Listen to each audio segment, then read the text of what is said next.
Welcome to the Healist Podcast, where we inspire and guide healers through business expansion. We give voice to incredibly abundant healers to share their stories. We dive into the quantum field to unlock the energies of conscious creation. We also develop digital tools to help you grow, which you can find on healist.com. I'm your host, Yuli, and I'm grateful you chose to join this space. Now let's go deep. Hello, my dear friends, and welcome to another episode of the Healist Podcast. Today, we're here with Maria Marshall talking about building a wellness community, a very exciting topic. And Maria is the CEO and founder of Gaia Goddess, an eco-feminine brand committed to empowering the divine feminine connection with nature and a community for women to flourish as they discover the healer within. Marie is a conscious creative who utilizes social entrepreneurship and community building to inspire, heal, and empower women. Maria, just reading your bio, it just, makes me feel so good. I cannot wait for this conversation. And I like to set intention for each episode. And for this one, I really would love to get your wisdom and dive deep into the idea of building the feminine, divine feminine community, because I think so many of us are discovering our communities these days. And as we go through this turbulent times, there's nothing more important. So seems like you have the secret or the keys to building one. And I would love to get some of your wisdom. Welcome to the podcast. Yuli, thank you so much for inviting me, and I'm so pleased to be here. It was a pleasure meeting you at the Awaken Fair and just being in the trenches together as we connect healers and hold the light for the planet and humanity at large. So thank you so much for inviting me. Of course, my pleasure. As you know, we like to have those conversations unscripted and just see where we go. So I would love to just dive into the topic of communities. And as someone who set on this big mission, like yourself, of bringing this new generation, right? The new energy, the new feminine energy, bringing those groups into communities and for this healing and exploration. Where do you start? Like, how did the idea start? How did you decide that this is the format? This is where we do it? Because there's so many ways to approach different things, right? And you decided to use an online platform to do so. And this particular niche kind of came up. So what was the process around that? Great question. You don't always know when you're starting out where you're headed. And the universe can steer you in many different directions. I actually began thinking we were doing something very different. And I did know through my own healing journey, my own dark night of the soul that lasted years, and all of the energies that I had to heal that really had to do with being a woman, being disempowered, lack of self-worth, lack of self-love, abuse from the from the childhood, inner child stuff, all of this stuff that everyone deals with. But we as women, particularly on the planet, have a lot to heal. And men do too, but for us to come into balance with the masculine, for the divine feminine to awaken and embody her power, there is a lot of individual and collective healing that must be done. I did it. I've been doing it. I'm still doing it. And with the lack of community, it is so much harder. And that's okay. I think I was meant to go it mostly alone so that I could see what could be created for women that would support them on their journeys. Not every woman was stepping into great healing at the time that I was. We're all starting when we start, right? Where we start. And it's all beautiful and divinely timed. And, no one's ahead of the other. It's just what it is. But I felt very alone in my process. And while healing can be expensive, there's a lot we can do collectively over Zoom. Believe it or not, a Zoom Reiki session with me or one of my healers or one of your healers or a Zoom breathwork session is incredibly powerful. Now, is it ideal to be together face to face? Yes. And we do those events and retreats to have that experience because in lockdown, we were missing out on that. But what about the woman who can't fly in for that event? What about the person that's not close or doesn't have childcare? So the online content gives them a curated program to heal through, to understand healing. What is spirituality? Break it down to the basics and then expand out. I've had the good fortune to work with shamans, plant medicine, chiropractors, acupuncturists, craniosacral therapists, psychics, you name it. I have explored most of my healing I've done on myself. But there were times I heard, you need to go to so-and-so because this is going to be a tough one. This is a tough piece for you. And it was a hypnotherapist where I saw repressed childhood trauma. And sometimes you got to see it to heal it, right? Feel it to heal it. So for me, the community and the on-demand is what supports women in between their retreats, in between their events, in between their one-on-one sessions with other healers, because not everybody can afford a $200 Reiki session or a $400 breathwork session or a $1,000 whatever retreat. Not everybody can afford that, but we all are our own healers and we all have the ability to be led and lead ourselves to the right thing at the right time. So that's why I created the online content. And it's very powerful. You can transmute through. I used to say, is this going to work? Reiki long distance? Is the breathwork going to work long distance? But Reiki level 2 is a long distance healing. So it does work long distance. Is it slightly different experience? Yes, but it still works. And so we can make it available to everyone. Every woman on the planet deserves healing. And through my platform and others, right, that are out there doing this work, I can make it accessible to every woman and give memberships away, and so I think it has ability to stretch across the world. I think it has the ability to grow and we can collaborate with women in other countries and bring humanity together too. Not just, it's part of the healing is like taking down the borders, taking down the separation that we all experience today. But as the divine feminine, we're one, right? We're one with everything. But I feel like we have to come together to support each other. And it's such a beautiful mission. And I'm just really excited about the way you talk about remote healing, because it's something that is close to my heart. This is something we are trying to equip healers with the tools to do it more efficiently and easier and become more friendly with some of those, technologies that can really help you streamline the whole process. But I still find it, the idea itself, as much as it's not a novice idea for people like ourselves, right, who are entrepreneurs in the space, it's still pretty new for a lot of people. So do you feel like it's one of your missions is also to promote the idea that it could be accessible, it could be remote, and it could be this easy, virtual community thing? Or do you find that people that come to you, they're already aware of that and they just, looking for a community to join? Well, right now, we'll find out because we haven't launched the membership yet. Part of the membership will have a monthly breath work. And my experience, and I'm certified in that, and my experience with it on Zoom is that it's very powerful. It's powerful to do by yourself, and I do it every day by myself for the most part. But when you come together with people, even through Zoom, it's amplified.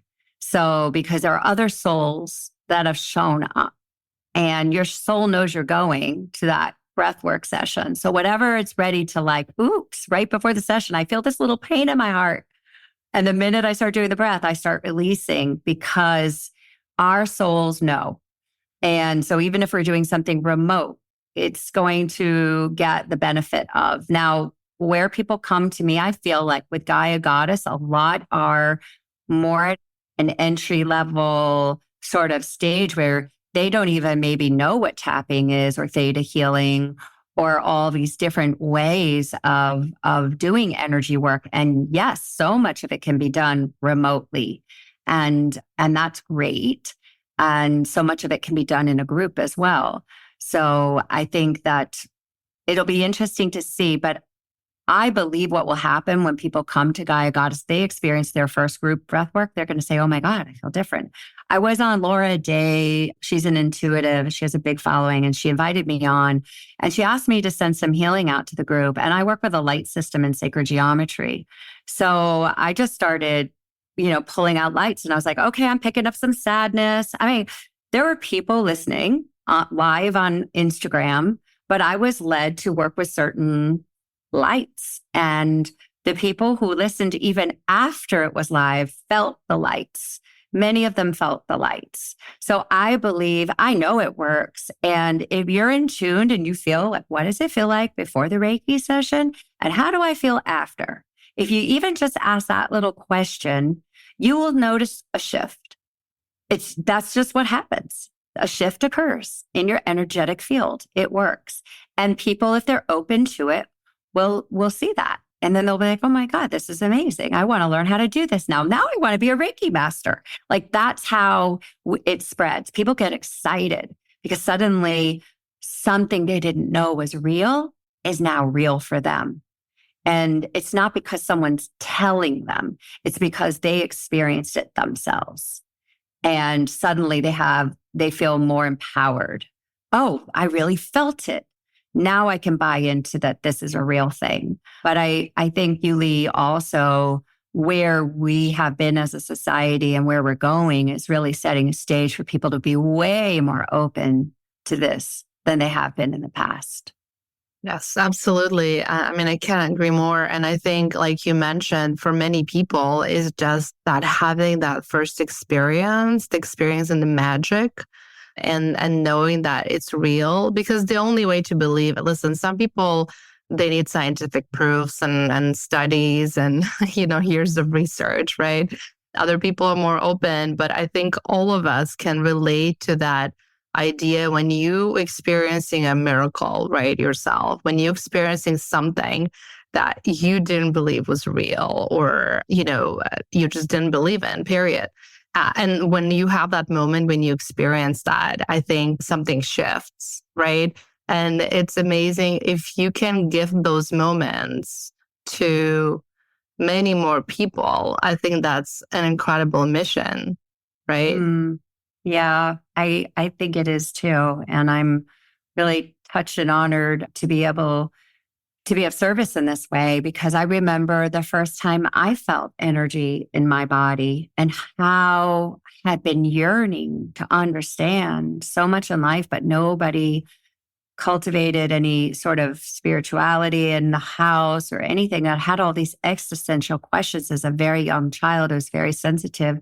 My first experience of feeling energy in my body, it was like this, oh my God, I can't believe this. Like I felt the buzzing. My heart was open. I got my channel for my crown. I started getting messages, tears of joy streaming down my face. I had been so unconscious, walking around with an ice pack on my back for 13 years, just so playing it so small and really kind of like suffering through life, not because I was ill or anything, just because I wasn't happy. And so to me, to learn and to feel energy and know energy healing exists and feel your soul and then get the communication, it is like a miracle. It's the miracle of who we be. That's the miracle. It's the power that we all have. That's the miracle. And it's sad to me that people don't yet know, but they will very soon. I believe. And, I have to tell you a story because it's funny that, it's not funny. It's synchronicity, right? Which is very usual for this podcast. But you mentioned Laura Day. And actually I would say one of the most profound miracle experience was during Laura Day's workshop that I did exactly 5 years ago. It was a Goop Summit in New York City. And it was the first time, speaking of wellness community, that I came in and I saw, it was, I think, 1,000 people, right? I came for a full Wow. day of just wellness and spiritual exploration. And it was just such an eye-opening experience for me to realize, like, oh my God, there is a community that is really seeking this kind of knowledge. Because back then I was still closeted spiritualist. I was still with my previous company and living a very different life. And one of the workshops with Laura Day, and it was just an hour. And in that hour, she taught us intuitive reading, and I knew nothing about it coming in, but I was just so drawn to her, right? And then at the end of it, she wanted to do the exercise, and she puts us on the spot and she says, okay, who wants to practice reading? You know, Laura, she's very direct. And she Yes. you, right? And my hand just goes up and I was like, I want to do reading. So I end up doing a reading for Laura Day within like an hour of meeting her and without having any intuitive reading experience. And I said some things that really resonated with her. And it was just such a shock to my system. This is when I had my miracle moment. Oh my God, we all have this ability. And I think I just uncovered mine. Wow. And since then, like, my life hasn't been the same. It was one of the pushes that I needed to really, pursue this direction. And so I still remember that. It's just interesting that we both, connected with her. And it's interesting that I, like you said, synchronicity, just chose to bring up Laura Day to talk about remote healing.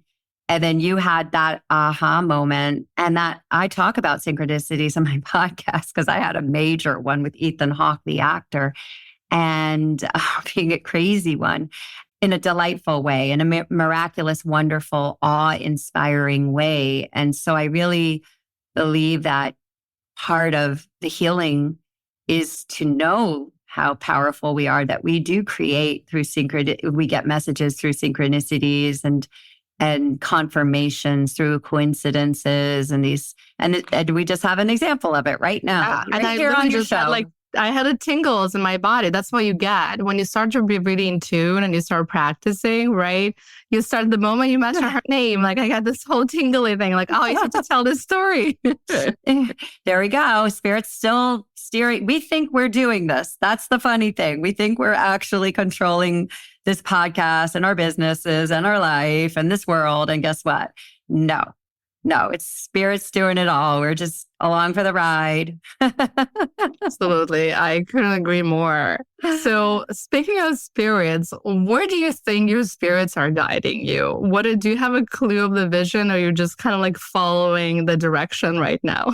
Where do I think my guides are taking me? Yes. Well, as someone who has never had a psychic reading until my mother passed and I was well into my 40s, suddenly I was introduced to a man who I call my spiritual father, and my spiritual mother had nobody guiding me. And so I have many conversations. I'm also attuned to the Akashic records. I just did a reading for a friend this morning. She wanted to test some places she thought she was moving. So I consult the records for my business, the Book of Life. For those who don't know what the Akashic records are, it's a place in the spirit realm where we as souls have a book of all lifetimes. And even our businesses have books and all of our creations. And you can go there and access information and get downloads. So, but as far as my guides, I have gotten a few readings, and early ones did not predict this business because they said I would have gone running for the hills. Hadn't healed yet. I had a major fear of failure. And what did that show up as? Like, I loved acting my whole life. I studied it as a child. I was great at it. I was in acting school and at Emerson, and two famous kids came up and they're like, I don't even know why I'm going to this school. I got gigs lined up. And I'm like, I'm going to wait tables the rest of my life. I better quit. And I quit everything that was a risk for me and did everything that was an easy nail it. Like I was just so entrenched in fear. So I had to heal the fear, and I had to heal the history that was informing the fear. And that took a bit. And as I healed, I was allowed to see more and more of this vision. And as my spirit partner, Gaia Goddess, says, you have to take Maria to the next step so she can see the four ahead of her. Had I been shown the whole staircase, again, like I said, I would have never done it. I mean, I would have just been immobilized by fear. So I have had a lot of downloads about what this business is doing. I'm also writing. I wrote a book portion of a musical I plan to someday produce. I have a musical background.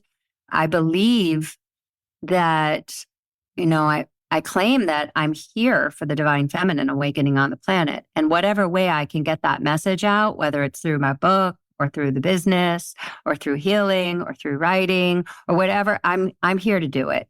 And again, it's pretty big, and that doesn't come from a place of ego. I want to be careful with my words and not say it's maybe a lot or too much. Like I want to be conscious how I express it. It isn't something like my ego would have chosen, because she would have wanted to take it a little easier. But apparently, this is something that I created and signed up for, like in the records, in the Akashic records, long before I was even in a body. So I believe that I'm very led by spirit. My daily practice, I see myself first as a spirit more than anything, as a soul. And I also relate to other people that way too. Usually the people I resonate with, I feel a very strong connection to. I might even have awarenesses of past lives with them. I can feel that there's something between us or whatnot. So spirit to me is just always guiding me. And sometimes it's kind enough to give me the blueprint and and the confirmation that I need to keep walking this walk. Beautiful. And you touched on a very interesting subject that I think a lot of our listeners can relate to, is stepping up as a community leader. It's not easy for many healers, right? And there's so many emotional blocks around it, right? Especially people that have those gifts and they're empaths and then they're here to serve the community. But at some point, a lot of them getting, especially these days when we need more leaders, we need more feminine leaders, we need more spiritual leaders, a lot of them being called on this mission to step up from just being the beautiful solo practitioner that helps people to become this community leader who also leads people in their own journey of transformation. And it's not easy for many of them because suddenly it's a different energy, right? Because, and especially in our society where leadership is perceived as something very masculine, right? Because those are most of the examples we see these days still. It's changing very slowly. But if you think about leadership, I think for a lot of people, what comes to mind first is masculinity and power. And it's not words that a lot of people in the healing and spiritual space are very comfortable with. So how did you overcome that block? And how did you come to the place that you were ready to step up as the leader of this community? That's an interesting question. Well, firstly, I'm a Leo. And if you know, Leos are born leaders. And I always wanted to be the boss in school. I sat in the front row, had my head, there is an element to my personality that can be comfortable in the spotlight as a musical theater, singing, dancing. And those, luckily for me, now that I make reels and their social media is asking me to do dancing pieces, I'm like, okay, I really don't want to, but I'm not that uncomfortable with it. So it's served me. But as far as the leadership and being a leader of leading this charge and this community and bringing these people together, it's really funny how the spirit is working through me with just the way I'm manifesting these healers that I've met, that are coming, that are filming. Like I have met them and know, oh, there's something to this meeting before I even started filming content. So it's just coming through me without having to go into my head too much or work too hard, because I'm in the flow state with this business. So it's flowing to me because I trust it. And maybe because I've healed enough for that to happen. And I have a lot of assistance. And then as far as leading the team that I'm working with right now, it's been an adjustment for me because there is a certain amount of boundary setting you need to have. There is a certain amount of masculine energy you do need to have. And for a while, I was very reluctant to step into that because I had experienced through the masculine a lot of trauma. So I avoided the masculine energies and felt more comfortable with the feminine. But I realized that to truly be in balance, you have to be able to work with both, right? You could still be a woman beautifully balanced in her masculine and feminine and still be feminine. So that is one of the opportunities my business has afforded me as a spiritual teacher. The business has been a spiritual teacher and has challenged me to my executive coach says, "You're too nice, Maria. You're too nice." And I'm like, yeah, I kind of have to get a little tough on this one. And that doesn't feel so comfortable at the beginning. But with everything, the more you practice, the easier it gets, especially when you see the results that come out of it. And if you avoid it, it'll get harder and harder and harder, because I also had that experience where I was avoiding dealing with a situation with someone that worked for the company who was also a friend. And it haunted me, and I was really eaten up over it. And then finally, I just got slammed. And I was like, finally, I just made the decision. It was the easiest decision I ever made because I had been pushed so hard by the universe to do it, and I didn't want to. So one of the lessons is you can make it easy or you can make it hard. Which way do you want it? Just get the lesson a little earlier so you don't have to go through it over and over and over again. That's a solid advice. And you mentioned social media in your conversation. And first of all, I'm really inspired and impressed by all the amazing content that you create and, all those beautiful reels and videos. If you guys haven't followed Gaia Goddess Instagram yet, please do so, because Maria is really, and your team, I guess, creating some beautiful and inspiring content.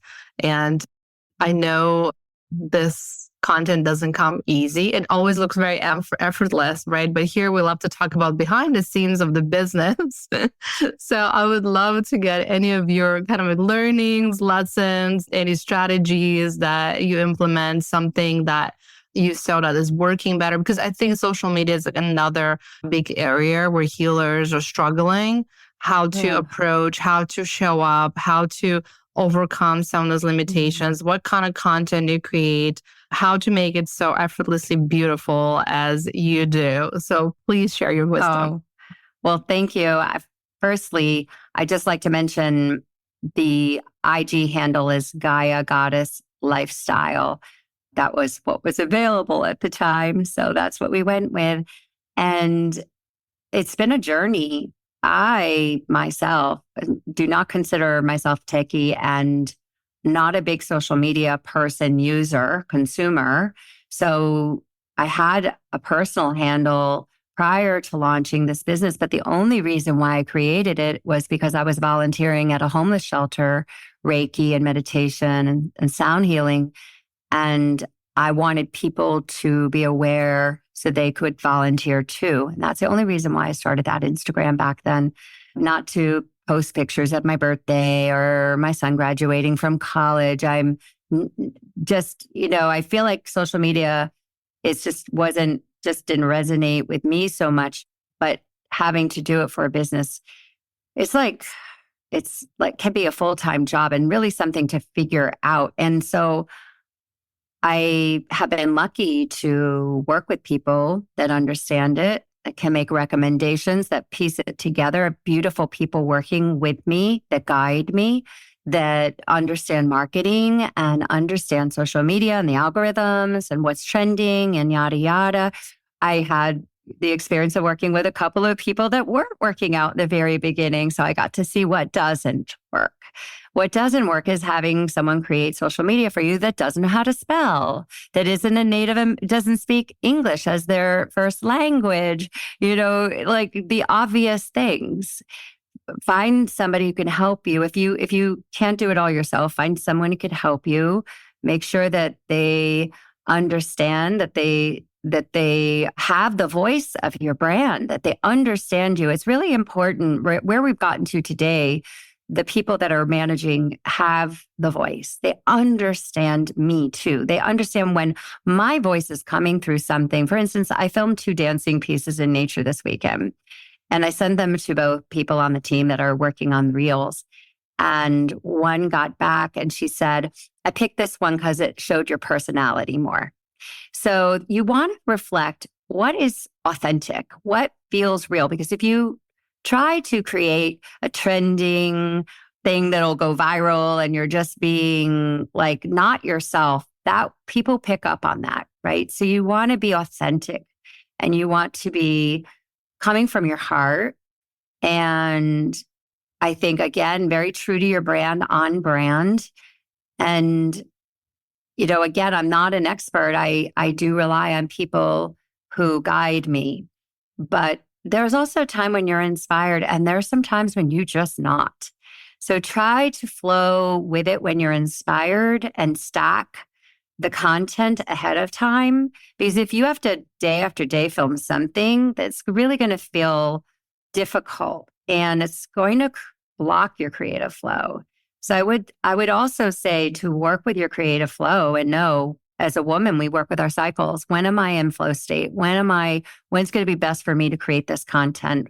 What's the messaging? And maybe you can also, I will say, reposting's a thing. Remember, you can repost after a certain amount of time. You use the same footage, but put it together differently. Try to economize on the time until you've grown big enough that it's not an issue. Once our membership is launched, we have so much filmed content from our on-demand content and behind the scenes and interviews with all of my collaborators. None of that has been used yet. But once we launch, I have so much to add to the grid. And I think everything will then come together differently and so on and so forth. If you have a podcast, clips of your podcast, quotes that you say that, shine your voice, or even read from a book. If you've read a book and there's something really profound you want to share, read it to your audience. Like there are different ways. I don't know. I do all of those things because it just feels real to me. Because to me, it all comes together. What has taught me, the teachers, the spiritual teachers, the people I follow, the messaging that impacts me, I want to share it with my community.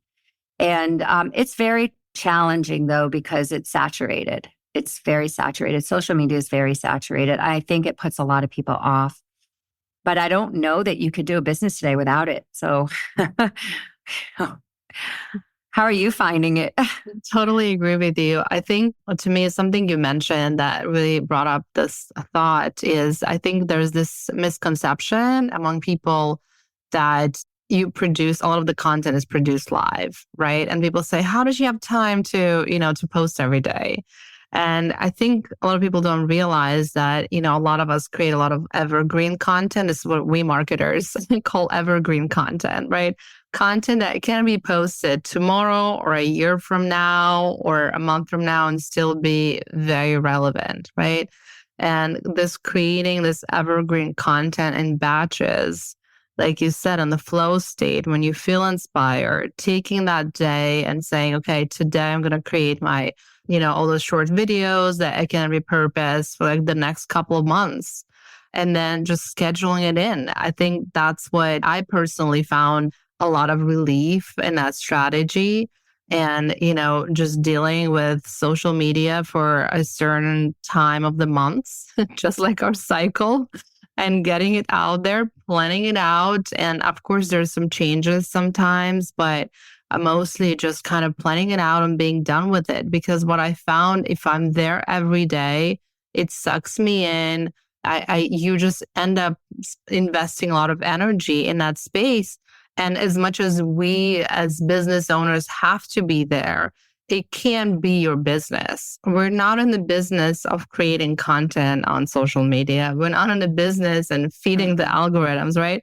We're in the business of building our business and then putting some of the outcomes and outputs and beautiful creative, content on it. But it was really, I felt, and I'm a savvy person, but I was sucked into it for a moment. And I had to pull myself out and say, wait a second, you can be every day on social media. As a business owner, it's just not sustainable.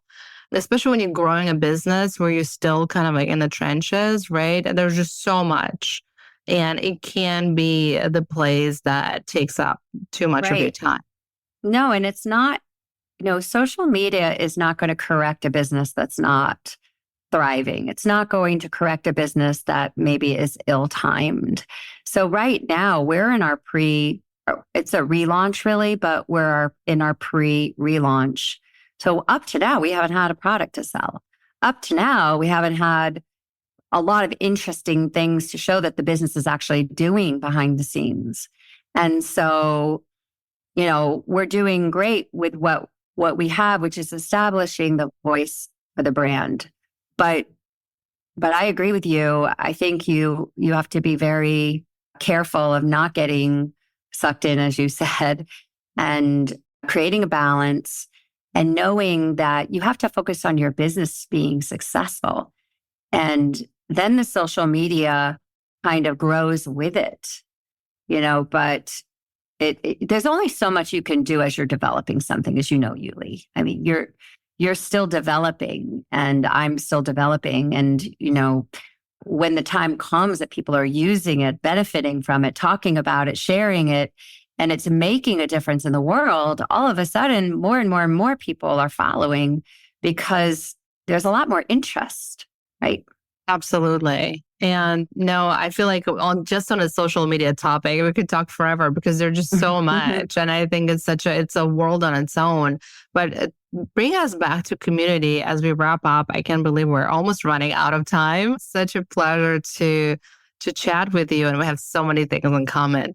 So can we just circle back to the community aspect? And we talked about all those different channels, right? Using social media and stepping up as a leader, using your own persona to attract. What do you feel like at the end of the day is going to drive your community? What's really going to form it?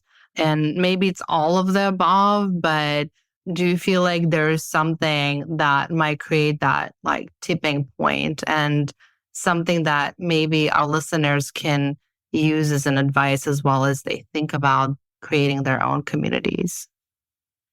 Well, as far as the community of healing that Gaia Goddess is creating, I believe that it's the confluence of in-person and seeing people coming together, but also feeling the effects of working with the content, the healing content, and feeling the effects of jumping onto a group breathwork where all of those people on that call are members. And some of them are going to this retreat at Omega, where then there's an app where I've made 5 new best friends. You know how when you go away and you do something spiritual, you meet people, and then you stay in contact. So those become part of those people, those connections become another part of your community, your friends and your supporters, and that person you call when you're experiencing something through, hey, how are you feeling with this lunar eclipse or what's going on in your field? And anyway, so I think that there won't be just one thing that will encourage the community to grow. It will be many things coming together. And I think that what will bring everybody together is the common thread and the common desire to heal and to explore how do you do that? And how do you do that in community? So whether it's an online community, in person, sometimes online, some in person, But it's really the healing, the desire to heal, the desire to expand that will encourage the growth. And then that community gets bigger and bigger and bigger. And there's so many facets to the community as well. It's not just healing. It's women in financial literacy. It's women in business. It's women working with indigenous tribes, women healing the earth. It's so many ways to heal ourselves and the planet. Absolutely. Well, Maria, thank you for bringing your energy and your mission to this world. I just feel like, so inspired by what you do and would love to stay connected. And, our businesses so intertwined together, and there's already so many synchronicities. And I would love for you to call me next time you go to an Omega retreat because I go there often. Another synchronicity. And thank you so much for sharing, and good luck with the relaunch and everything you do. Thank you so much for having me. It's been a pleasure reconnecting and having this wonderful conversation. I'm so grateful to be a part and to have met you and connected to you. Have a great rest of the day.